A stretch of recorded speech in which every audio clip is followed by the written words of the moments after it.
And welcome back to the Lawless Brothers Radio podcast. I am your host, Casey. And I'm Ryan. What's going on? Dude, we're back. We are back, like we never left. Back again, baby. Last episode, probably the best one we recorded yet. Honestly, and I can't wait for them to see the clips and everything. It's going to be... Dude, because here's the thing, right? Like, as you not only continue to do something, you're more than likely going to get better at it, but when you also have two people who, like, really care about the product that they're putting out on all platforms and all facets, that's the results you're going to get. Facts. So we got a lot of experience, man. 100%. So don't ever try a sorry receiver like Crabtree again. We finished the Cats. We finished the story of San Jose. Thank God. Like, dude, it gets to a point where, you just get tired of talking about the same thing over and over again. A little bit. And, especially when you lose an hour and 30 minutes of footage. That's show business, baby. Little do they know. Little do they know. But, like we were saying, dude, it's all fun and games, when you get to talk about these stories about, like how we came up, especially if you, don't know us, hopefully you can kind of like maybe live a little bit vicariously through our experiences and some of the hilarity that has ensued. But, I think you and I kind of started this for like a much greater purpose. Yeah. And a much deeper learning understanding of each other. Yeah, man. We talked about how there's a lot of years that we both kind of forgot about. Dude, yeah, and like I said, like we talk about that all the time, and like I've read like online and stuff. I could probably be like completely off on this, but like I've just read that like when you go through like traumatic experiences, especially like it kind of can like block out of your brain a little bit, and you just like lose some of those memories, or like they just kind of become more like foggy. Like it's almost like you remember the headlines of your memories. Yeah. But not like the fine print. Sure, it's probably like a defense mechanism. 100%. Something ingrained in our DNA. 100%, yeah. And that's why we thought for this episode we'd bring it back to the early years, talk about school a lot.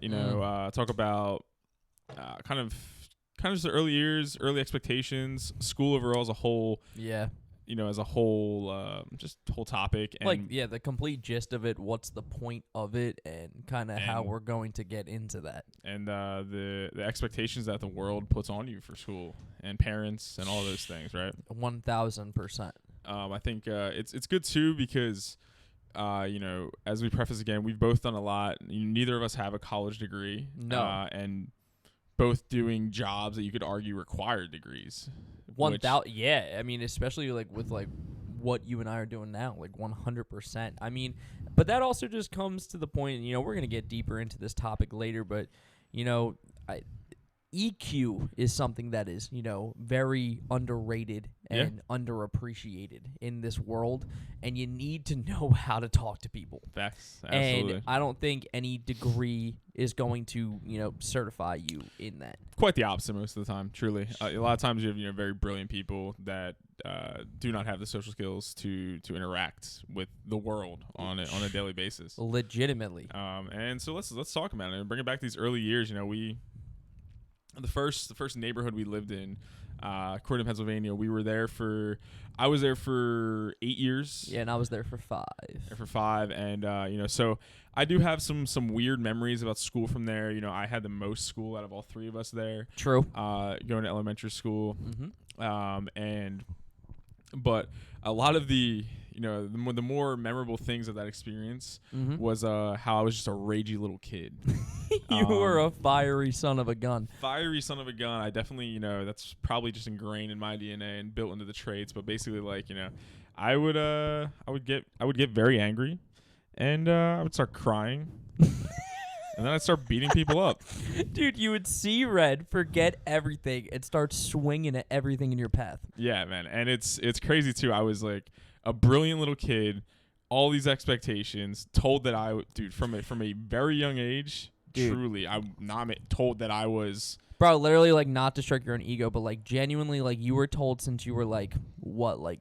4 years old that you were, like, legitimately, like, above your, like, everyone's intelligence level. Bro, I was like, what a weird thing to tell a child. I was told I was, like, the smartest thing that graced this earth as, like, a child. What's a crazy thing, too, before we get into the rage? Yeah. When we left there, this is one of my distinct memories from elementary school. Mm-hmm. I remember because we left like halfway through the year. Right. I remember Mom leaving the school with me or like picking me up or whatever that looked like.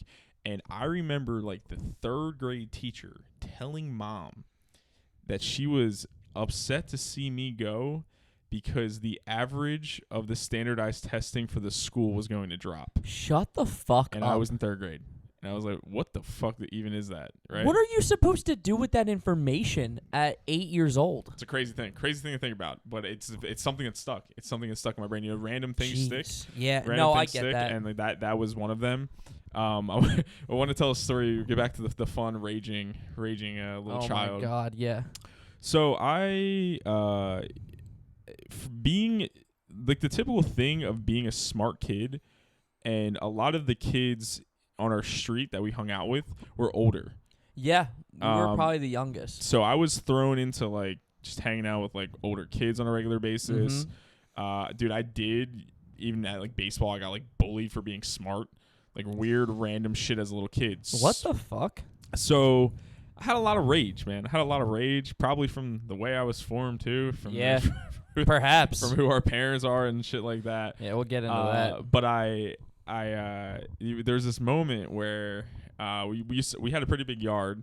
We did. And everyone played wiffle ball, and that was the place where we played sports. 100%.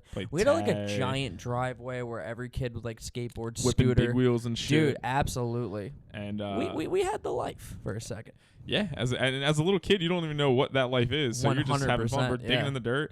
I was making dirt tracks. I was making like tracks. I would dig out like where home plate was and like make like dirt bike tracks. Dude, I remember finding I mean, it's probably not the correct term for it, like derogatorily, but like Indian clay. Oh yeah, that's what he was saying. Yeah, no, I know exactly. Yeah, what like about. like when we would like dig in the dirt and like find it was like colored red. clay. Yeah, it was like red and like dude, like that shit was so Who cool. knows? It's probably the house probably built on some burial grounds. Dude, honestly, and the coolest thing about that house, we had that giant butterfly bush. Yeah, the giant beautiful like cool. pearl like butterfly tree bush thing. Dude, I drove past that house like a few years back. Like when I flew back, the new owners cut it down. Damn, it feels bad. Piece of shit. Feels bad, man. You know. Anyway, continue. It's their house. So we fair enough. There was, I want to say 6 or 7. 6 or 7. And there was this brother and sister who lived down the street, and they were, I think I was in 1st grade, and they were in like 3rd and 4th grade. Yeah, they were older kids. And when you're a little kid, that matters a lot. Oh, that's a dude. Yeah, especially like I remember like in elementary school. Like when you get to 6th grade, you run the school. You run the school. You know what I mean? Like from a size standpoint, like a whole year. Everything. That's a big difference. It's a lot of height, like everything. And girls, especially, we're about to get into that. But girls grow a lot faster than boys. Yeah. And I was like the shortest kid, legitimately forever. I grew like 11 inches in 2 years in high school. Damn. I entered high school at 5 foot flat. What the fuck? Swear to God. I believe it. And then, ended high school 5'11". Tinder on 6 foot. Not anymore. Love you, baby. Shit. Yeah. And no, that's a good point because the sister was older, and so like the kid. Now we're playing wiffle ball in the yard. You were not around for this, by the way. There's you might have been. No, I was legit. You're like 3 years old. 4, yeah. probably. You're a kid, right? I was probably just viving. Probably eating Cheerios off the ground. Who knows? Knowing me, yeah, we'll get into that, yeah. And we got into some altercation had happened. I couldn't tell you what had happened. What had happened was, but all I know is the kid, the boy, we started getting a fight, and at first it was a little like, basically he took the wiffle ball bat and started like, kind of like jab me in the stomach, a little poke in the stomach, and then so we had a couple bats. So I took the other bat. What'd you think was gonna happen? And I started poking him back. And eventually we started going at it with the bats a little bit. We got a little bit past poking. And his sister, big older sister, took the bat from him and decided to step in. Do you remember the movie Signs? Yeah, I do. Do you know the scene? Are you gonna talk about like what the alien? Where the older brother is the aliens in the house? Yes. Oh my god. And the dad's like, well, I forget his name, but he goes swing for the fences. Yeah. Oh my god. Yes. All right. Well, This girl becomes that alien. Yeah, and you are you're 7, and this girl was probably what? Like 9 or 10, like I said. They were 3rd and 4th grade. But that's a big difference. And I was a little psychopath, so I knocked the kid. Well, didn't knock the kid out, but she kind of took over before that happened, and she started swinging this bat at me as hard as she could. So I beat the shit out of her with a wiffle ball bat, bro. Like bad, like really bad. Like, every time I hear this fucking story, I cannot fucking cry, bro. Oh my god. And then the best part. Self-reflection of. Oh my god. When when the fight's over, right? The dude gets knocked down and the fight's over. I would love to say that I had honor and dignity as a 6-year-old, and at that point, then when she fell over, I kind of stopped. Nah, I definitely saw red, and this girl was on the ground, and I beat the shit out of her with a wiffle ball bat, and eventually stopped. Dude. And I didn't know what to do. Yeah, so what'd you do? So they ran away. They lived down the street. Bro, that bitch was, she was beaten and battered, probably bleeding. They lived down the street, like a decent amount of houses down the street, around the corner. But we are in the same neighborhood. You know what neighborhood. I mean? Like, just so, people understand. I mean, I know kids, like that age don't go outside anymore. Right. But I promise you, like, when kids remotely around your age are in your neighborhood, you travel a little bit. You walk. Bike maybe even to your friend's house. That was a thing, So I'm standing there in the yard just kind of shell-shocked after all this happened. Adrenaline calmed down. And I see her older brother kind of start to walk around the corner. And So what do? Obviously. I run into our house, go under my bed, hide, and start crying. There it is. Absolutely. Cry, rage, beat the shit out of people. And didn't he comes knocking on the door. I was about to say, freaking out on mom. Mom's now, kind of freaking out on me. And I don't remember the exact thing, but I remember that at that point, she grounded me for the summer. Understandable. And for the rest of that school year, she made me, because she had welts all over her. I remember She made me take her backpack. Like, we were on the same bus, we were on the same street. Mm-hmm. I had to walk with her backpack all the way to the end of the street to drop it off for the rest of the school. For the rest of the school year before I was grounded for the summer. So that's I don't know who knows when it happened, like date timing wise, but it was like say spring, and then it happened in spring. We were playing wiffle ball, and then summer came around, and then she said I was grounded for the summer as this like 6-7-year-old kid. That's like the literal worst news of all time. Yeah. So that's that. Yeah, but I guess that's what happens when you beat the fuck out of it was a 1v2, bro. I 1v2 clutch. Yeah, it was 5-5 S&D, like Riot, like he clutched up. Got the defuse, whatever. So that's that early years of being told I'm a genius, and at the same time little Jekyll and Hyde action. Sometimes, honestly, it kind of surprises me genuinely to this point that you haven't like taken up like a combat fighting sport or something like of that nature. Should. Yeah. Just because not only are you intelligent, you're also like a psychopath.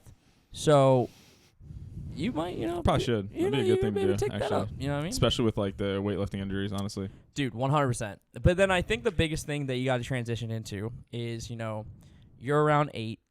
I'm like 5. It's halfway through the school year. You're in 3rd grade. I'm in kindergarten. And we actually end up moving in with a new family. Yeah. New stepsisters. Yep. In a new school district. Yep. So completely. And, I will say in hindsight, I am glad that, like, it happened, like at least for me when I was really young.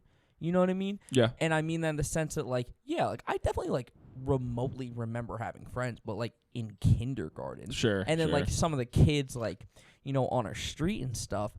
But, I get kind of we get plopped into this new elementary school completely kind of across across town, like close, but like across, like into a different town, Ben Salem. And, I'm now, have surrounded by a bunch of different people, and I'm also living with, an entirely 3 new humans who I've really never interacted with before. Yeah, basically, yeah. Our mom, kicked our dad out of the house, then could not pay for said house. Real. Found said new boyfriend. Mm-hmm. What was she gonna do to do the best thing for her kids? One day we just moved in. Yeah, I don't know what happened. I don't really remember that process at all. Like being that young, I genuinely kind of remember waking up one day at that house in Croydon, and then waking up the next day at that house. Yeah, and you're a kid. You don't know what's happening. I really have no clue or idea what was happening. And then not only this, though, I think a really interesting thing about our development, you and I shared a room for the first 17 years of my life. Yeah.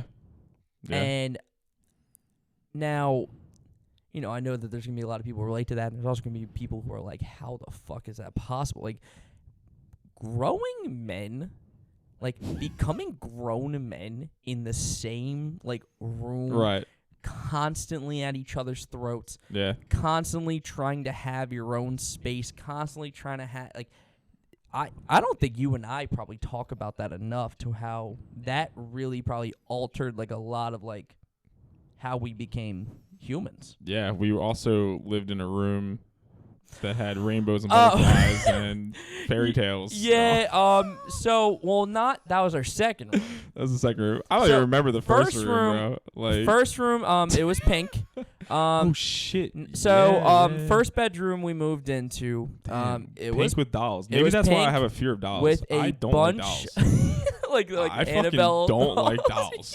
So yeah, our first bedroom we moved in. Like I said, we had these 2 new stepsisters. Also, think about it from their perspective, right? Yeah, they're young us. kids. Yeah, fuck us. We come in, we take both, because our sister comes in and now they're sharing a room, and then we take the other one's room. Yeah. To be our 5 room. kids, 2 rooms. Insanity. Yeah, it's a lot going on. Yeah. So, first room that we moved into. Funny enough, before we painted it, because we actually did paint it, remember? Or was that we painted the other room? Painted the other room black. Yeah, dark blue, midnight blue. That was so dark in there. I wonder why I had fucking depression. But anyway, from rainbows and legitimate rainbows. Literally and from rainbows and unicorns and fairy tales to fucking black. Pitch black, dude. But honestly, made for great sleep. Actually, if you really think about it. Crazy, dude. But anyway, first room, it was fully pink. Had these shelves all the way at the top, and it was just a bunch of Victorian era dolls. So fucking weird for guys, but. And then I remember also, really quick fun fact, we had this really cool bookshelf, and I remember our aunt. I don't know if you went. You probably did, but I remember getting taken to a Sixers game. Yeah, I went. And you know what I'm talking about? Bobbleheads. And yeah, we if you were one of the first 500 people to show up at the game, we got this really cool Allen Iverson McDonald's piggy bank bobblehead. Yeah. It was his locker. It was all in one. Do we have those? No shot. Yeah, maybe. Who knows? Anyway, might be worth some money. Facts. So yeah, dude, we had just a weird transition. I would explain I'm truly do not regret anything. Would relive it exactly the same way if possible. I think that our upbringing was poor pretending to be middle class. Is kind of a That's such a great way to put it. Good way to say it, because Ben Salem is as middle class as it gets, and we just we're kind of just living off of someone else's dollar. Yeah, which is weird. This is no. I think also too, Mom, if you watch this, I think that you did everything that you could have done in that moment, and the 100%. Looking back, forever grateful for how we were taken care of as a kid. But that is the reality of it, which is why talking about school and things like that, it was a weird learning curve. I started to isolate myself a little bit. Yeah, I think we both did. But really quickly, just to piggyback off of what you said about Mom, especially I think that if mom had to make like the same choice again, like I think she would, and I think that, you know, it was the right thing to do. And I think for a long time, and we'll probably get into him a little bit later, but you know, you got to think from his perspective, because at first, like, you know, this dude like was not great, like just as like a human. Like he was very awkward, like socially awkward. Like it just, you know, we never really, in my opinion, it never really felt like he put really any effort into like wanting to be, you know, a parental figure in our life. Okay. But at the same time, as I've grown, as I've gotten older, as I have my own place, as I have everything, imagine you've like worked your entire life. You have this amazing, you know, nice big house with a big deck that you built, a big backyard, a garage for you to work on all your cars, your tools. You have a basketball net. Like, you legitimately built your entire life. You met a girl. You had kids. You built your entire life. Turns out that woman was nuts. Then you have, you know, 2 daughters, but still, house, everything, life's all good. And then you have 4 strangers, essentially. Sure. Not strangers. He chose to do it. But, like, yeah, he definitely, no. Yeah. He chose to do it. But, like, imagine that dynamic shift moving into that house. And now you have 4 new entities that are now there that you maybe were not planning on. Sure. It's a big change. It's like, I would not do it. Right? I would not do it. And, you know, and I think that says, you know, it does say a lot about him, I guess, like, in that moment. Yeah. Like, admirably is what we're going for. But, like, yeah, it is I have put myself in those shoes, like, hypothetically 1,000 times. Like, would I have done the exact same thing? And I don't know. Yeah. So it kind of makes you feel. Tough, yeah. So it kind of makes you feel like, I guess, the way that we were, you know, treated. Like, is it like fair in a way? Because I don't think I would change anything about the way that we grew up. I think mom did an unbelievable job. I mean, you know, like, we somehow turned out all right. Yeah. And not only that, like, dude, like, fucking Denise will always say, like, genuinely, I don't know how, like, you, your brother, and your sister have turned out to be, like, saints with, like, how you guys, like, were raised, like, with everything that you guys had going on. And it's just fucking credit to, like, our mom just being the literal facts, like, sweetest, greatest human of all time. Yeah. Taught how to love. Taught how to love. Taught how to talk. True. Yeah, absolutely. Absolutely. Nah, this is a good thing. I used to get embarrassed when we would go places. I know you're gonna. Yeah, and, like, 100%. Didn't matter where, restaurant, Home Depot, Walmart. Man, she knows everybody. As someone, I'm like, look, and guess what? And guess what? If she didn't know them, she was leaving knowing everything that's ever happened to them in their entire life. But our mom is one of those people, and you probably grew up with one of them, or maybe hopefully you have the pleasure of knowing someone like this, that she just immediately knows how to make you feel like she's your best friend. And that she's talked to you your entire life. Facts. And she just has a way with people to make them feel so comfortable. Yeah. And, you know, and I truly think that we exude that a little bit, to the point where, like, I would be, like, at Wawa, and, like, my girlfriend or whomever I'm with at the time would always laugh, like, Casey, every time we're here, like, some random person has to talk to you or has to walk up to you. And, like, dude, it is kind of crazy, but, like, there are just, like, little things about, like, your personality that you can be taught and then kind of just shine through you, like, subconsciously. Yeah. Like, not cringe-worthy, but, like aura, literally. That's a good word. Yeah. You know what I mean? Yeah. Like, just, like, a face you can, like, trust, dude, I guess. It's a skill that, you know, embarrassed me as a kid, but now I understand why it's so important. I understand why, like, when you go into a new place, like, having the skill to communicate and talk to people, that is an intangible skill that a lot of people are not taught. And not only are they not taught, it's slowly going away. Like, oh my God, I can't wait to put this gif in. But, like, it's literally like there's a great like scene, not scene, but like on First Take, Michael Irvin was on the show like 15 years ago. Okay. And he's like, he said something along the lines of, he's like, and daughters ain't getting told taught how to cook no more. We're losing recipes. Like that. Like, you know what I mean? Like, dude, but like as the years go on, more iPad kids, less social interaction. Yeah. The pandemic. Imagine being a child born in like 2000. Let's go like 17. Sure. No. Let's go more like you're a child like born in like 2012. Okay. And you're 8 years old. I remember all of the friendships I made in second, third, fourth, fifth. Like those are, and those kids went to fucking online school with zero like actual communication. You know what I mean? Not seeing people's faces. Not seeing people's faces, like being like in a classroom on Zoom and everyone has their camera off, like. And by the way, it's so much different. Yeah, that's it. Like they were being trained to be iPad kids. Yes. By the environment that the world put on. Yeah, that the world was put in. Yeah. And that's a wild thing to think about. Yeah. How about that? How about that? I've thought about that too. You know, and with, kind of like what our expectations are for our own kids, and how like I don't really think that the amount of time that I've spent in front of screens, still do. We're doing it right now. We are. I like 5 of them. Don't think my child will have iPads or any sort of device like that for maybe double digits, to be honest. Dude, so Denise and I like had this conversation, right, where like we kind of not like go back and forth on it, but more like my true goal is like I don't want our kids to be accustomed to like a screen. Now hear me out, right? Like when we were growing up and we were younger, you know, like everyone like says, "Oh, well, back in my day, I was outside until the like." Well, I mean, like there is some kind of truth to that. Like I remember like going out with my friends, like biking, walking, going to the mall, like literally anything, and then remembering like either street lights coming on or like it's just getting dusk outside. Like fuck, I gotta get home. You know what I mean?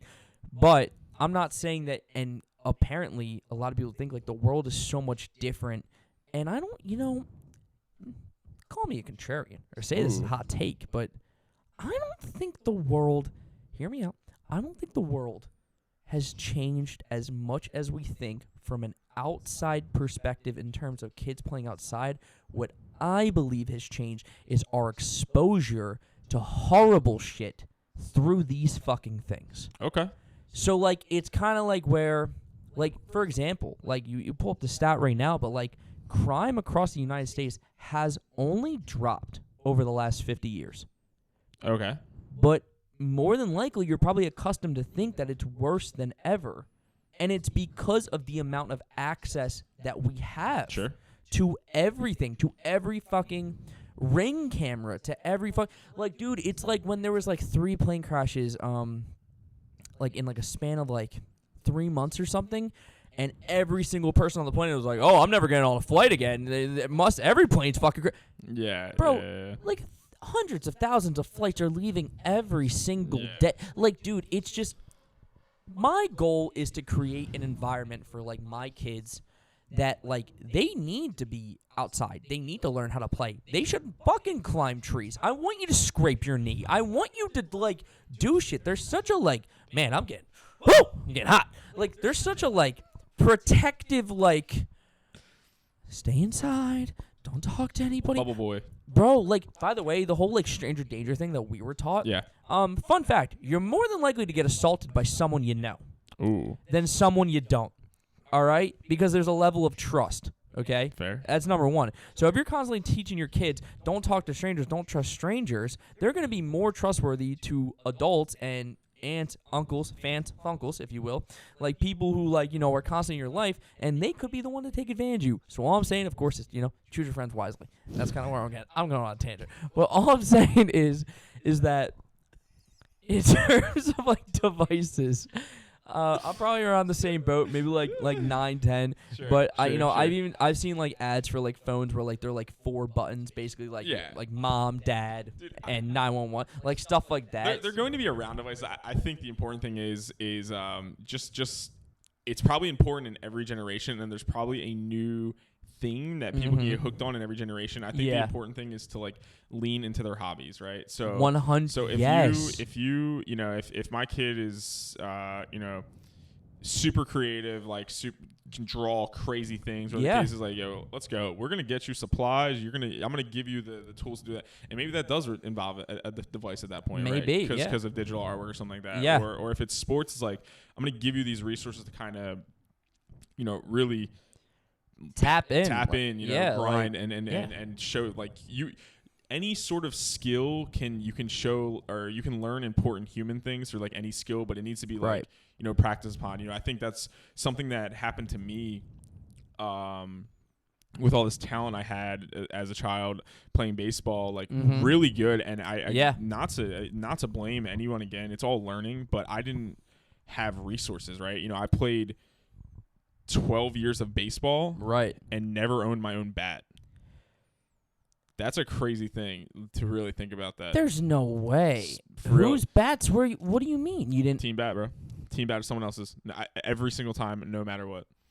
No then matter how what. we have Then we have bats at our house. It's not. They're not bats. They are, but they're not real. I see what you're saying. They're like you. I had a. Do you remember the people who lived across the street from us in Croydon? Yeah. When we moved to Ben Salem, they gave me a bat that no lies, yellow bat, had cracks in it. I remember I didn't that. even use it. Didn't even use it. I remember That's what I'm that bat saying. because it was in our house forever. Exactly. So That is on. So you know. all the reason why I bring it up is Yeah. I've learned that I was very gifted as a young kid, Yeah. but did not have the resources to really to fully develop those things. I mean, That's all. dude, no, and I get that, bro. And you know, we've had those conversations too. But like you think of like young athletes and stuff like that today, dude. They're like private batting coaches. They're going to batting cages every single week. Like they have like private training sessions. Like the best equipment, the best this, the best that. Like, dude, but like I remember like. Oh my God, bro. Like growing up, like I played soccer for a long time. Yeah. You know what I mean? And I remember having to basically like beg my mom to like get me like shin guards because like if I didn't have them, like I literally couldn't play, and like having to like dude, getting to the point where like I was also I was selected to play for like a travel like all-star like team for soccer, and we couldn't afford it.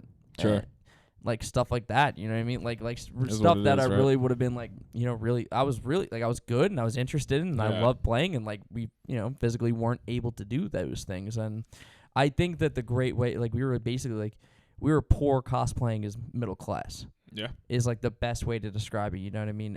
And yeah, you know, there's things, man, where we probably like I said, I would not change a thing in the world for how we grew up and how we were raised and the people who we've become today.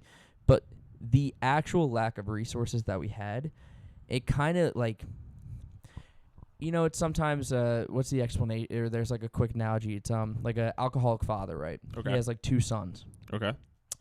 One son becomes, you know, an alcoholic, degenerate piece of shit. And then the other one becomes a really successful businessman who like, you know, like rejects drugs and alcohol. Sure. And then a reporter will ask both sons like, "Hey, what's the reason you turned out this way?" And they both say, "My father." Right? So you can either A, take the negative experiences that you saw and really resonated with as a child, and you can be like, "Okay, that's what I'm comfortable with and that's what my life's going to be." Or it should be the flip side. You are teaching me exactly what I don't want to be. You are teaching me the exact kind of father I don't want to be. You are teaching me the exact way I'm going to not treat my children. Yeah. And by the way, when I say this, Mom did the fucking best job that she could, and I am forever in debt and grateful to that woman, and I love her. But I am going to put myself in the position to where I have the resources to provide the best life for my kid, and then lean in to what they truly are interested in and try to find that out as early of an age as possible. Dude, you know, and this is great stuff. I know we're going a little off of where we want to, but no, this is great stuff. I want to elaborate on this part of that. You know, I was actually talking to some friends from work like a week ago, and these fools got me going. They got me a little alcohol. I was flying. I was getting a little tipsy, and I was getting a little. I was starting to throw words out there basically, and you know, real stuff. But you know, kind of what you said about, you know, learning what not to do. I feel like as a kid, I was basically always taught like what not to do. You know, we talked about like lack of role models, lack of leadership, lack of and let me go for a little bit, because what you said about, you know, what your plans are for like your kids and things of that nature, and I think that boils down to mom's a woman, right? Real. And strong, independent woman who don't need no man. But hot take, I don't think there's such thing. And I think that the reason why we were becoming strong is because, you know, I think we come from a generation of men who are a bunch of pussies, to be honest with you. And I'm not talking pussy like can't work hard or do those things, but I'm talking about there's levels. You know, a not being able to provide, take care, and like love people and women.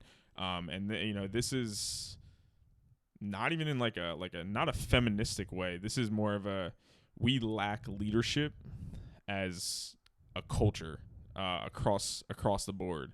And you know, I think we expect a lot of things to be given to us, but now I'm starting to turn into this lens of where I almost expect nothing to be given to me 100%, and I plan on providing for others. I've been given a lot of help in like financial ways and things. I'm not saying that I'm not able to take help, but I think from like a, you know, leadership standpoint, from a provider standpoint, from a how do you take care of the people around you, that we did not see that at all in any facet. And I've had to truly like learn how to do it for myself, or find people that I could pull from. Yep. Whether it's online, whether it's listening to other people in podcasts, whether it's I don't know, like coaches to an extent or something like that. But I think that's important, and that's why I have such a desire to have a family and give my kids those resources that I did not have. Dude, like, yeah, you like really fucking hit the nail on the head. That's something that Denise and I talk about a lot. You know what I mean? Like, I have said this forever, and again, mom as a woman, genuinely, like, it's not really a hot take. You can only do so much in terms of molding a young man.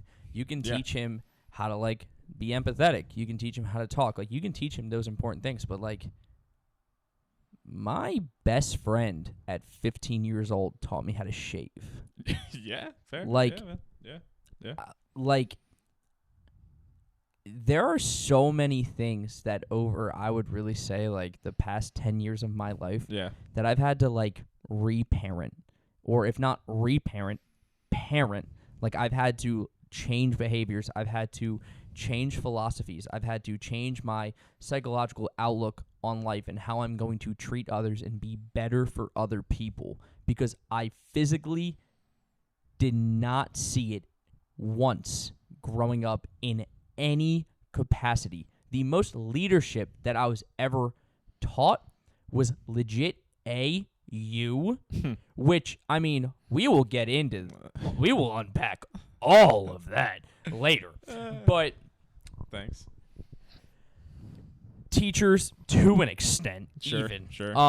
Coaches, you know, throughout my life, and then honestly, Mike? like, sorry, no, you're good, 100%, Mike. You know who you are, and he'll never listen to this. He'll never listen to this. Yeah, maybe he will. We don't. Yeah, depending on his attention span, we'll see. But yeah, you're not really taught like how to be a man when you don't have the man around. And you don't have to be the smartest or the fastest or the strong. Like, you don't have to be Superman. You just have to exist. Yeah. You have to be there in some presence of showing that it's possible. What are they talking about in sports? What's the best ability? Is availability. Yeah. Boom. Nice. I mean, what are we talking about? Yeah. And, you know, we are getting a little bit off track. We're definitely off track. It's all good stuff. But it's all good stuff. You want to bring it back into But we can kind of reel this back in. And honestly, you know what? Real quick. So, segue. Okay. My segue is saying segue, by the way. Segue. So, like I said, the biggest thing, right, is we move into a new family. New stepsisters, new school, new friends. Yeah. Honestly, these friends and this school is going to shape us for the rest of our lives. Facts. With the people that we've met. I mean, dude, you met the person who fucking moved out to California at that school. You know what I mean? Like 8 years old. 8 years old, yeah. And I met, you know, like, you know, some of my best friends, you know, unfortunately, you know, haven't, you know, talked to as many of them as of recent, but, you know, like, life is life, and it is what it is. But, you know, Jake Sheridan, you know, the coolest thing about him is he lived a fucking house down, and him and I hung out every single day. Like, that was the coolest thing. I think the day I met him, he was like, So how old was I? I was like 5 or something, and I think it was like 6. I was 6 years old. It was like summer, and for some reason, his mom like had him in the driver's seat and was like trying to be like, oh, you could drive, but like she's driving. But apparently, she's like stopped paying attention for half a second, and Jake almost swerved into our mailbox. Nice. At like 6 years old, and that was the day I met him because I came outside. I was like, what the heck's going on? But anyway. So like, just I think that those experiences, I mean, dude, just a ton of fun. All the guys that like, I ended up growing up with, and girls too. You know what I mean? Like our house, funny enough, just like how, I don't know if you think about this enough, but at least for my group of friends, like in terms of like the summer at night, that became like the hangout. Like all of my friends would like come and sit on our front steps, like me, like Jake, like like all of them, like everyone who lived like in our neighborhood, like Jake's sister, like all them stuff. So those are probably like definitely like some like my favorite memories from that kind of era as well.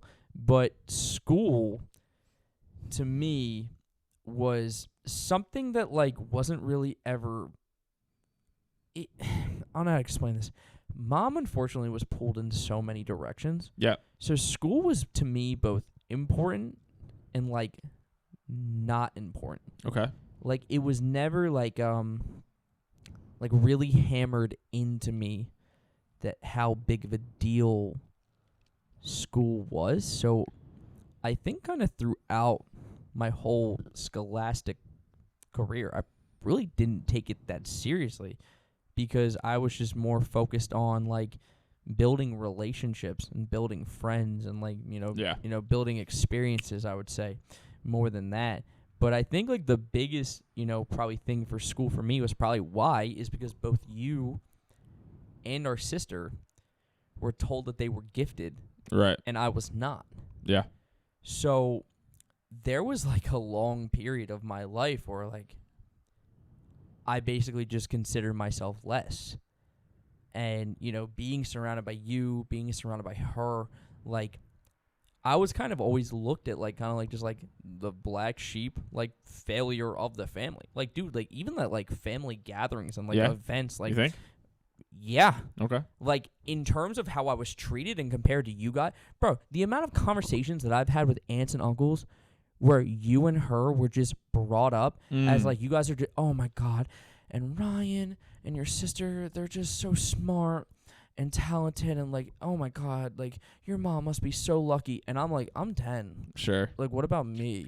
Not. And again, I hate even the fact that like that was what my thought process was. But when you're constantly like being told to your face how great your brother and sister are all the time, it, eventually fucking gets to you. Yeah, no, I believe it. To like, damn, like I'm not shit, essentially. And it was a lot of like chasing gratification, chasing acceptance, chasing like this feeling of like I'm smart too. Right, right. I'm valuable too. I'm athletic too. Yeah. I'm this too. And you know what? Funny enough, like I think the worst part too is like my stature as well. Like I was also like super small. Yeah. So like literally my voice is small. I'm small. My thoughts and my feeling and you're just the youngest. You're just the baby. Nothing you say matters. Like you're just. And a lot of people think like like the baby is coddled or whatever. I felt like I was fucking like forgotten. A lot of points in my childhood, because Casey Lawless, smallest voice in the room. Yeah, I mean, and if you know me now, that's definitely not the fucking case. If you ever walked into a gym, I'm there. Shit. You'll hear me before you see me. Yeah, man. And you actually kind of briefly mentioned this in the last one, talking about how like if I would try to teach you things, like that you were like you thought I was whatever, but I was like trying to like literally help you, and I would give up. Actually, I'd be like, dude, all right, fuck this kid. He's not. He thinks I'm like yelling at him when I'm trying to show him how to get better at this sport or whatever the case is. And I'm like, all right, fuck it. So, yeah. Well, you also have to understand that, like, not only, I mean, dude, like, again, these are things where we're unpacking all of this now that we've probably never really thought of. But again, same room, together, all the fucking time. Try going on vacation with your best friend for a week and you don't want to fucking punch him in the face by the end of it. Yeah, yeah, yeah. Try doing that for 17 years. Get off the fucking Wi-Fi. Dude, I'm playing a fucking 2K. Get off the Wi-Fi now. Like, bro. Like, It's how you grew up. Anyway, Jolie's trying to do fucking math homework, and you're telling her to get off the Wi-Fi because she can't even use her laptop. So you know what I started doing at like 14, 15? I Yeah, started manipulating the router. Yeah, I don't know if you guys knew this, but there's like DNS settings that like you can go into like a fucking like backdoor Verizon website and like fucking manipulate. That's basically kicking people off the Wi-Fi in his own house. And also had to convince our mom to get the highest speed Wi-Fi internet possible. Which at the time was like 20 megs, 20 up, 5 down. People really don't get it. And I was considered a joke online because I had that internet. Yes, bro. Oh my god, I was always host. Yeah. Well, yeah, exactly. Yeah, like I always had to be host. Like if I was doing like GBs or something. Yeah. Dude, back to like this expectations, anyway. man. Me and Jolie are gifted, you know. You are not. Apparently. And the craziest thing about this is like now, dude, because what I'm gonna say in a little bit, I'll let you finish. But what I'm gonna say is like the grass really is always greener. Because I had all these people telling me this, and I did not give a fuck. Which is probably why I went the path that I went. Yeah. But you know, continue. No, dude. I mean, like again, like you go through school, every single teacher that you have. Oh, you're Ryan Lawless's brother. Oh, you're John Lawless's brother. Yeah. Oh, but I taught them when they were in gifted. I was having teachers. I'm like 9, telling me, oh, like your brother and sister, yeah, they're in gifted. I taught. Well, yeah, why aren't you? Gifted, actually, by the way, gifted and talented. We were on the East Coast. I have seen like Reddit and stuff where like there's definitely people have talked about it in other regards or like different systems or something like that. But basically, gifted and talented, the whole premise was since I was 5 years old, I got put into a classroom with other smart kids and got to do puzzles and fucking random little games and things and had to present projects and stuff and was essentially isolated for my whole entire schooling of K through 12. Yeah. So, okay. No, that's what gifted is. No, yeah, like GT. So like GT blank, you know what I mean? Yeah. Whatever.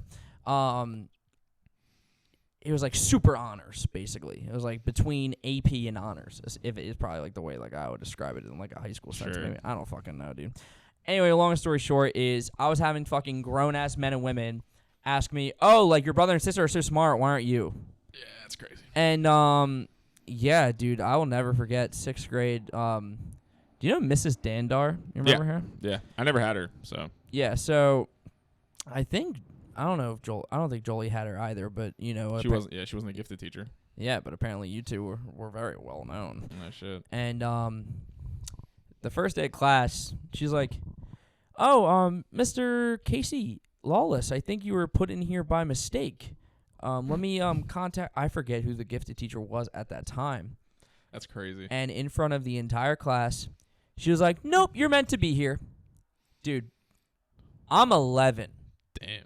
Basically said, did not know that. "No, don't worry. Like, no, yeah, you're a fucking idiot." And then, by the way, also in a way, also too, it's crazy because it's not right. Like, it was just, dude, you're normal, right? Even if you look, you look at it back then, dude. And I'm not saying you're not now, but like that's what's crazy. That is why this gifted thing is a bunch of bullshit. Yeah. For real. And sorry, no, you're gonna fucking pop off about this. No, so bad. But I mean, I'm about to light you, right, honestly. But like, and then really quickly, what I'm gonna say is, not only is she calling me an idiot, she's calling the rest of the class idiots. Because like, literally, if I'm not in there, none of the 20 kids behind me are there. Sure. So now we're all dumb. Sure. So like, what the fuck does that do for your self-confidence as an 11-year-old who like right around that 11, 12, you're getting to that age where like, oh, don't look at me, I'll kill myself. You know what I mean? Like, so you're literally being told like, oh, you're stupid. All of you are dumb. Figure it out. Like yeah, you know.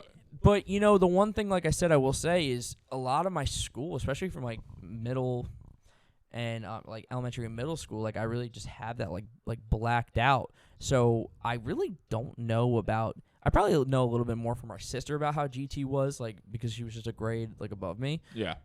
From you, but like, what would you say from your perspective? Would you say was like the worst period? Would you probably say like high school? Is that like when you really started figuring out that like this is a load of bullshit, or like when was that? Yeah, definitely high school. Definitely high school is when there's like self realization, yeah. But not.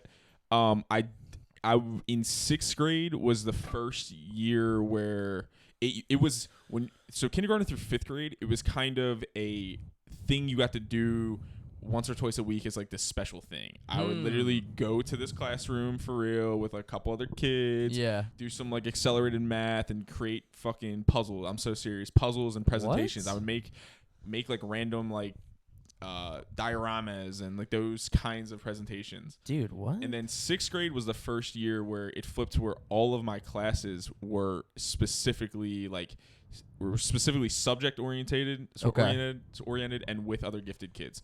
And so that was the first time where I was separated from my friends. Right. I wasn't in class with them. And we talked in the beginning about how our mom gave, this emotional intelligence, that ability to talk to people, that ability to do that. Right. And that is why I think that gifted is one of the worst things you can do for your child, right? I was in this since kindergarten. I actually remember going to the principal's office in kindergarten and being asked questions. And one of the questions was, what year did Christopher Columbus come to America? Why that is a core memory in my head. That is one of the questions that was asked to me as a kindergartner. But you get isolated. So when was it? 1492. You get isolated. What an awful human too. Anyway. Genocide. Yeah. You get isolated. You told you're better than everybody. You don't get to see your friends. Sick. And the craziest thing of that whole program as a whole, the whole point of this program is just for them, kind of like the test scores, is to get a percentage of kids to get higher test scores on these standardized tests, so they get more money for this school system. For real, legitimate. The more kids you have in like APs and those programs that are getting higher tests, you get more funding for your schools. What? So that is really the Reddit will tell you it's like a funnel for FBI and some other crazy stuff. But that really is what it was. And I think, yeah. Sorry, that was a big whoa, but whoa. I mean, in hindsight, yeah, that does make a lot of sense. But like, holy shit, yeah. I guess you never really connect the dots until you start looking into it. Crazy. When did you find that out? In high school, definitely in high school, like latter end of high school for sure. Always a smart kid, always people cheating off me and stuff, whatever. But it did start. I started to resent school. I had the brain of, this is the difference between me and Jolie, is I had the brain where I was gonna not go to school, not do any homework. I'm gonna show up and get 100 on this test, and not give a fuck either. And that kind of mentality, I started to get cocky for sure. I started to get cocky, and I got away with it for a very, very long time. Like the first time I actually felt challenged in high school was taking like AP Calc, BC, and that the AP classes aren't even APs aren't specific to gifted. Anyone can take them. Yeah. A lot of the gifted kids ended up taking those. Right. But that's just different. No, thing. yeah, it's essentially like almost like a college. It's college credit, right? Yeah, that's what it is. So where gifted classes don't count for anything. Right. You don't get college credit for it. You're special. Congrats. So that was that, and yeah, it started making me resent it, man. I started making me teachers did not like me. Teachers either loved me or hated me. And there's so many of them. Besides the first one, there are so many. You know how many times when I was in high school, it was crazy how senior principal told mom I had to have a meeting with me, senior principal, and like 3 of the gifted teachers, and basically just got told like, hey, you're smart. These test scores are great, but what are you going to do with your life? Because your grades aren't that, and who's going to pay for college? And boom, boom, boom. It was just basically hitting mom in the face with like all this stuff. I'm like, Jesus, bro, what the fuck? That was one. That clown, AP Physics guy, told me all the time he hated me, man. Yeah. One time he told me, he said, yo, Ryan, can you just do the homework for me, please? And I was like, oh, that's the dumbest thing to say. This cocky smart kid, because now I'm definitely not doing shit. I fucking hate that guy. I had stat teacher told me, like, what are you doing with your life? The DACA, this dude, although didn't not like the guy, but he's like, oh, Lawless, what are you gonna do after high school? You're gonna be like a gifted kid, unemployed, like the rest of them. Damn. That one. I had another one, and this was all while the gaming thing was happening too. So I wasn't even going to high school. It went hand in hand, and that is kind of what I started to break off, man.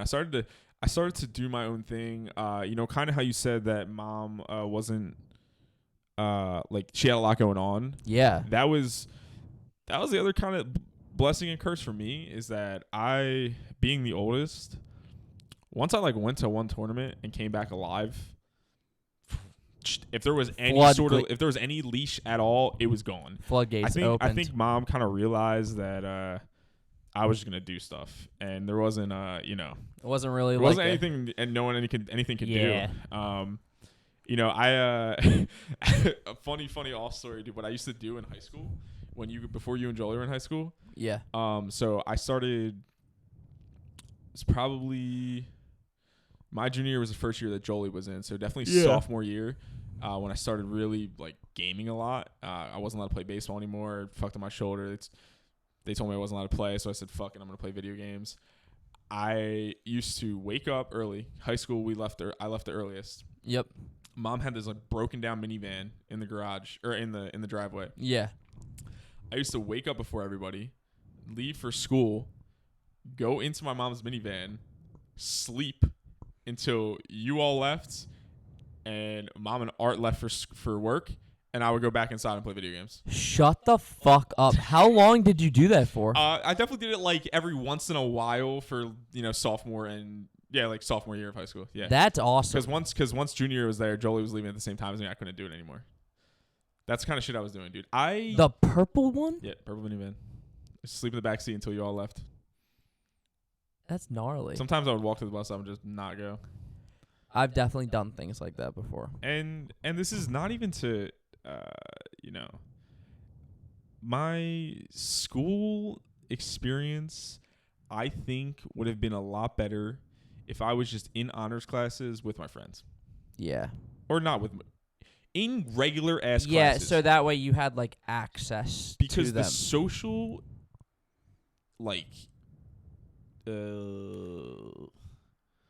learning how to interact in the social environment is way more important than any grades or any subject or any of these things. 100%. Because one of my favorite questions of all time is, how have the things that you've learned in school affected your day to day? Yeah. Have they? 0. Okay. Yeah. At least for me. I mean, dude. You could argue math. Math teaches you how to think. Yeah, that's one good thing about because that. it's like it's solution oriented. That's like, I guess, the biggest one. But like, again, like, dude, you just mentioned like Christopher Columbus, dude, like, you're taught to memorize information, regurgitate on paper, and then forget it. That was literally like biology. That was it. You know what I mean? I can't tell you a single fucking thing about like mitochondria, bro. You know what shit? Powerhouse of the cell? Sure, yeah. Dude, that's all you need to know. Yeah, but that's the only fucking thing I know, and it's the only meme you see online. It's like the only thing. Yeah. But like what it really comes down to is, I guess you did like miss out on that a little bit, but just being ingrained with like children your age at all points in time teaches you how to talk to people, teaches you how to learn, what to say, what not to say, who's going to be your friends, like what's going to happen, relationships. Like, dude, like there's so many important, vital moments in school. I'd say especially high school, you know what I mean? Because that's the biggest deal ever, because remember how big of a deal it was like in elementary school, it was just the kids from your elementary school. Then you get to middle school. Now it's like kids from like 3 elementary schools. It's like, whoa, now we got a big fusion of people. I got a couple baddies from these other schools. Then you go to high school and it's like, whoa, look at all these humans. And then the craziest thing too is a lot of people you went to middle school with are not at that high school with you, because we had like a technical high school, like vocational might be in other areas called like high school. That was like for like our whole county. You know what I mean? So you might lose some friends in that way, but then you get to learn and teach, like be friends with other people. Sure. I say that the biggest advantage to a like private school. A lot of people like talk shit like on public school, but like I would say, I'm so fucking thankful I went to public school just for the notion of just being around so many, and the area that we grew up, like we were like, I don't know how else to say this, but like the demographic of our school was so diverse. Yeah, you could argue that Bensalem, Pennsylvania is probably one of the most diverse places in the country. Swear to God, dude. Like literally, like an actual like melting pot of like understanding and learning and growing up with different cultures and different types of people is like something I am so thankful for and cherish to this day about not being like I was just like in like a whitewashed community or I was just like, it's the fucking coolest thing to be able to learn about that. Hey, the way that you grew up is not the only way to grow up. Right. Like grow up. Right. And I think that was like probably the most beneficial part of school. For me, facts, and something that again I missed out on for real. I didn't. I started to isolate myself from it. I started skipping school, play video games. All that being said, we talked like hey, what is our plan for like our kids? Like 1,000%. If my child qualifies for that, also too again more to you don't know what you don't know, right? Mm-hmm. When I was that young, dude, if I didn't know this stuff and someone came to me like, yo, your kids, we got this accelerated program, boom. Oh fuck yeah! Absolutely. And like absolutely, I'm gonna put that in there. So it's not a fault for her anyway. But if my child gets chosen for something along those lines, I would maybe explain to them what's going on and what that looks like. But I think that's why it's more important to lean into what their hobbies are and understand that like school is this tool for maybe where you want to go in terms of like if you want to get a degree for like X job or do this for X thing or like learn how to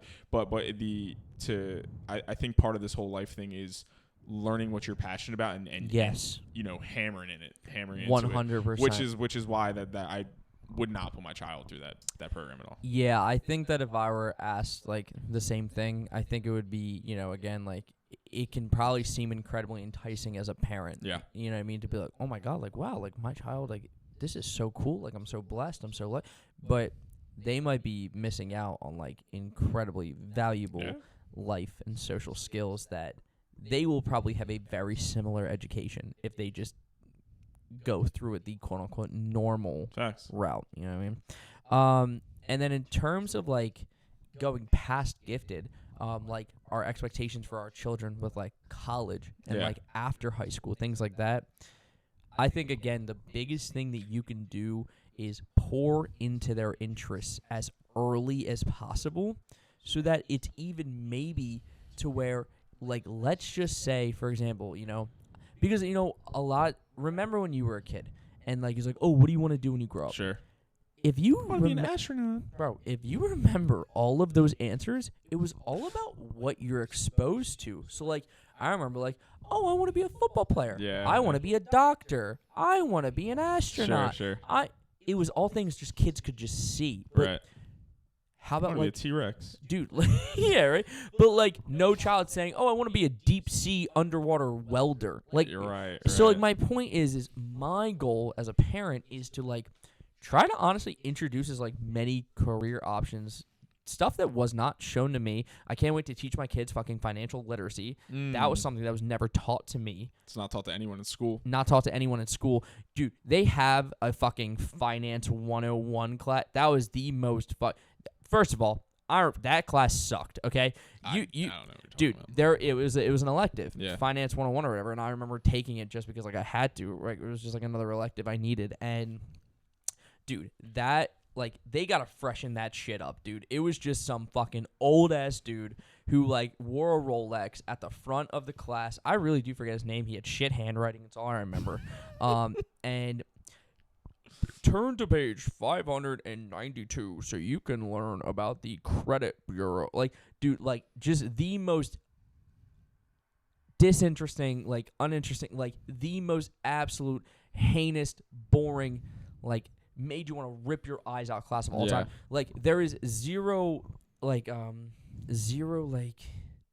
gravitas to it. Like there's zero there's nothing like pulling like, oh my God, I'm actually gonna learn so much. Tangible. Yes. Like that you can use. Yeah. Yes. You'll learn more off YouTube. Yes, exactly. Khan Academy, YouTube, like all of these things. Like I cannot wait to teach and show my kids like, hey, like this is how you're gonna take care of this, and this is how we're gonna take care of you, so that way you could be set up for the future. Stuff that I never had. Like there's thousands and hundreds of thousands of kids right now who have perfect credit scores because their parents took them into account and made them authorized users on their credit cards, Right. so that, and then used them properly, so then that way, the moment that they grew up and they turned 18, they're handed a perfect situation, and basically it's like a don't fuck that up. But then there's also a bunch of other kids where they really got fucked over, where their parents would make them authorized users and they would completely tank their shit. Yeah.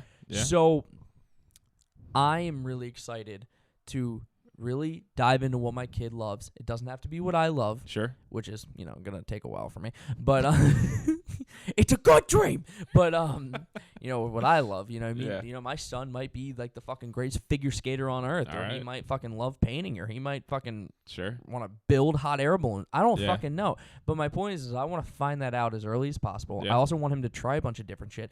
And she can try a bunch of different shit. Yeah. So I want them to realize, like, dude, like, for example, let's think about it this way, right? Again, hypothetical. My daughter wants to be a fucking, like, oh my God. Like, she really wants to be, like, I really don't mind. What can I try to say here? Like a fucking... Like a lawyer? No, because, again, that's, like, one of the obvious ones. Not Like like every girl wants to be a therapist, like, stuff like that. Like, Cirque du Soleil performer. Yeah, there you go. She wants to be, she wants to be, like, a gymnast, like a fucking, like Cirque du Soleil, like a acrobatic, like, Sure.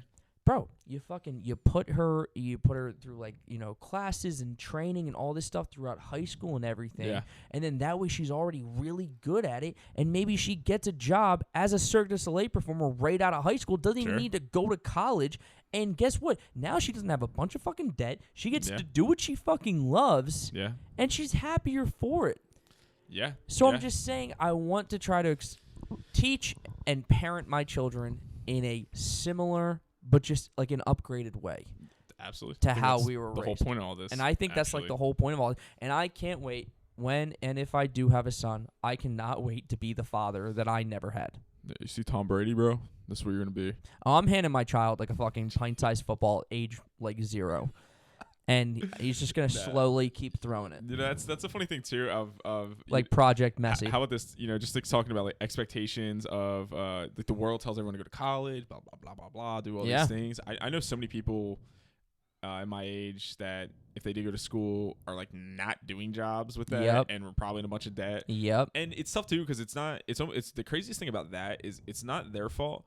And the other craziest thing is too, it's almost not the other people's fault who told them to do that. The reason why is because that is what they were told. Yes. And that is what this dream was like, hey, you need to go to college and do all these things. You go to college, you get a job, that's how you live. And then the most famous person in the world is Mr. Beast. You know what I'm saying, bro? Like there are it's so crazy how no one could have planned for this. Right. Like, no one could have planned for the internet and those kinds of things. And it's just crazy like what it's those expectations were put. I remember if I have actually one regret in life, literally, it is going to community college after high school. Yeah. I remember having conversations with a couple teachers that I was cool with. Not all of them sucked. Yeah. A couple teachers that were cool with at the end were like, hey, like just go and take like a class or two just to like keep you in the mix. What I was gonna do, but basically it was one of the only times in my life that I really succumbed to peer pressure that I didn't really benefit from. Like, well, not that you don't benefit from peer pressure, but I'm saying like I went to fucking Bucks. I was paying for classes to then not go to them while working full time. I remember this. Getting in debt and like failing classes, and I just think like that was when I was in the prime of that gaming thing. Mm-hmm. And you don't know what would have happened if I could dedicate another 15 hours a week to it. No, literally. Who knows? Because it was that close, so you never know. But that's like that's only like one of my regrets, and I think it's just important to know that the people skills, that stuff is going to carry you so much further in life than any sort of grade is going to. Yes, and I remember like even having like that conversation with like my first like tech sales job interview. Okay. Where like the interviewer at my time, my manager, was like, hey, like I just want to let you know, like you have a lot of confidence, but you're one of the only applicants without a college degree. Like what makes you so different, and like Oh, shit. and like what like how do you feel that you not having that, like, what is that going to do for you? And I basically, like, you know, in layman's terms, just said it down the line. I was like, I'm one of the greatest talkers you have. And not only that, like, D1 Yapper, I was like, not only that, but I know how to build relationships, and I know how to build connections, and that's, like, what sales is. And, like, I know how to really deep dive into, like, a person's, like, you know, like their pains and their weaknesses, and allow that to come to the surface so I can represent and provide them a solution that I have. And I swear to you, no fucking college degree is going to teach you that. Nah. And that was just something that I was gifted with. And to be completely transparent with you, I don't like really have like a passion per se for sales. Right. I just happen to be fucking good at talking. Yeah. You know what I mean? Certified like you know what I mean? Like what I really want to be in and do is be, you know, like be sports broadcasting in some capacity. But for him to ask me that question, it was the first time I really opened up about like the importance of either A, having / not having that degree, right? In its entirety. And I'll just say that the craziest thing about your situation is, especially with gaming, is in such a competitive sense, those 15 hours a week could have separated you from finishing outside top 8 at COD Champs to still playing today. Sure. Yeah. So who knows? And would you say that peer pressure came less from teachers, but like more from like our living situation? I think a combination of both? all. Society, you know, there was still like it was still fringe to do what I was doing anyway. Right. There's still this idea of like, fuck, dude, I am smart as hell. I should go to college, right? That's definitely a thought. Definitely push from teachers, and then also like living, like I was kind of told, like I was told, hey, if you're gonna be here after high school, you need to be in school. Yeah. So there was that as well. So to balance all those things, working full time at Chick-fil-A, gaming a lot, and that it just wasn't feasible. I was spreading myself too thin, and learning experience for sure. But yeah, you know. Well, I'll tell you this. I mean, really, you know, really you kind of went into like peer pressure a little bit, but like genuinely, you know, we've talked about the expectations, you know, at least for my future kids when it comes to school. Yeah. Like in terms of like if my daughter walks up to me, she's like, honestly, Dad, like I really love the idea of going to college, and I've thought about it for a long time, and I have these schools, and I'm like, fuck yeah, let's do it. Yeah. Like let me support you. Like let's figure this out. Will be transparent with you. I think the idea, this might be a bit of a hot take, but I think the idea of going to college to figure it all out is not a great idea. I think that there should be more of an and hear me out, right? Because you might be thinking, well, like, yeah, like you pick you could pick your degree and like you know what you want, but your child should have some real tangible idea away from school. Make them think past those 4, 5, 6, whatever degree like years. Like make them think past that and think like truly like take this time to really figure out what you want to do with your life. I would rather my son or my daughter tell me like, hey, like let me have a couple years to like really dive in to different interests to see what really sticks and resonates with me, and then I will go pursue that thing fully. Instead of me forcing my son to say, no, this is the way you go to school, you get a job, like forcing it to be all on them. I know so many people who I grew up with and know to this day where their parents basically told them your entire life is dedicated to go to school. Your entire life is dedicated on college. Sure. So they graduate and they feel like they have no dude, they're so lockstead, they're so steadfast on school. The moment it ends, they're like, now what?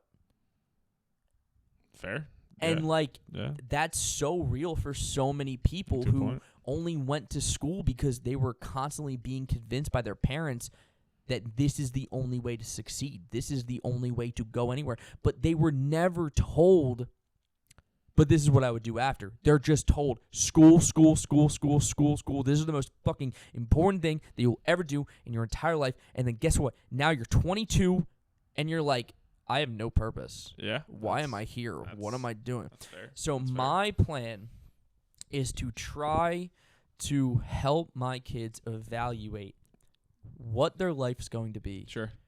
Maybe they don't know. I was really fucking lucky. I was like 7, and I immediately was playing Madden, and I heard the guys talking about the game, and instead, I was like, these guys suck. I would mute the TV and broadcast my games myself. To yourself. To myself. I was just telling my friends that you did this. Dude, like, I was like, I'm so much fucking better than these guys.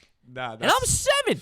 Dude, like, I am so, like, thankful. Like, genuinely, that I have always known, like, I was choosing to watch fucking Sports Center over, like, fucking cartoons sometimes. Sure. Like, dude, like, as a young kid, like, I have always had a love and a passion for the explanation and the description and really pulling at someone's heartstrings and, like, reeling them in and making them feel like they are a part of something bigger than themselves when it comes to the game of football, when it comes to any sport.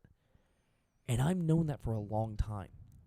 But I'm really lucky. A lot of people will die never knowing why they were meant to be here. And again, we don't have to get into like religion or anything like that. Not in this episode anyway. Not in this episode anyway. But like, you know, I believe that we all have some kind of like purpose that we are supposed to eventually discover. Yeah. I found mine real fucking early. Maybe my kids don't find it till they're 19. Maybe she finds it at 20. Maybe she finds it at 7. Sure. Either way, I think one of the biggest things that you can do for your kid is make them find what makes them happy. Like, when I broadcasted games in high school, dude, I could cry thinking about it. Like, that feeling is the most indescribable feeling in the world. Like, doing, like, what you genuinely, like, love, passionate, unadulterated, like, legitimately just... I was the first person in our high school's history to student broadcast any form of sports game live. Okay. I did it for our basketball, soccer, and football. Apparently, I was the first person to ask. Damn, how about that? You know what I mean? Like, how about that? That first, do you have any clips of that? Oh my god, I hope I'm gonna try to find some, dude, because I've been asked, like, some of my friends have asked me that, like, right. I fucking hope so. I have no idea if they're in some kind of OTN archives right now. That's what I'm saying. Yeah, but I could do like that one, like I could do like that cringy thing, like when right after people graduate high school, they go right back to school to like hang out with their teachers and like they sit in the class. You remember that shit was so weird. I just meant like I might go back to the OTN studio and like just like ask like if Mills is still there, like, hey, can I look at something real quick? Yeah. But anyway, long story short, I knew in that moment. I always knew what I wanted to do, but that first time I ever did it, I'm like, this is the fucking coolest thing ever, and I get to do it right now. I want to chase this feeling for the rest of my life. I want to provide that for my children. I want my daughter to find what she loves. I want my son to find out what he loves. Like, I think that's the greatest thing that you can do, no matter what the timeline is. And if college is not a part of that journey, I am never going to shame them for that. Hell yeah, brother. Hell yeah, man. That's what I got. We need more leadership, man. That's all this comes down to. We need more leadership. You need more people finding their passion. Yeah. And providing the outlet to do so. And great leaders make great leaders, man. You know? Yeah. And I think that this is a great place to end this episode. Absolutely, man. Hey, listen, it's been real. This is episode 5 of the Lawless Brothers Radio podcast. I'm Ryan. And I'm Casey. And we're doing the damn thing. See ya.